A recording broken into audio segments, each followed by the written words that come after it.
Anche il cartello sociale e il consiglio pastorale dice la sua sull'azzeramento della giunta comunale di Agrigento per iniziativa del sindaco Miccichè. A prescindere dalle diverse sensibilità politiche di ognuno, non è certo una buona notizia per la città. Da tempo si registra una grande fibrillazione nel mondo politico locale e soprattutto riguardo gli equilibri tra le forze di maggioranza a Palazzo dei Giganti.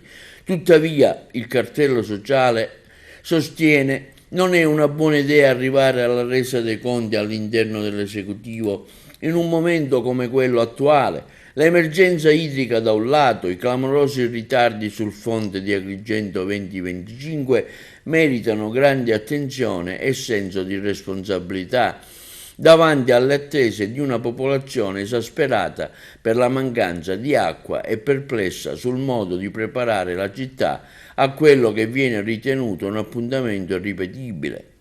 Ci auguriamo, afferma il cartello sociale, che la politica si riappropri della sua funzione di servizio nei confronti del territorio, mettendo da parte i calcoli di bottega, guardando al bene comune. Sarebbe facile, davanti a questo spettacolo poco edificante, muovere strali contro la giunta Miccichè o aizzare la cittadinanza arrivata ai limiti della sopportazione.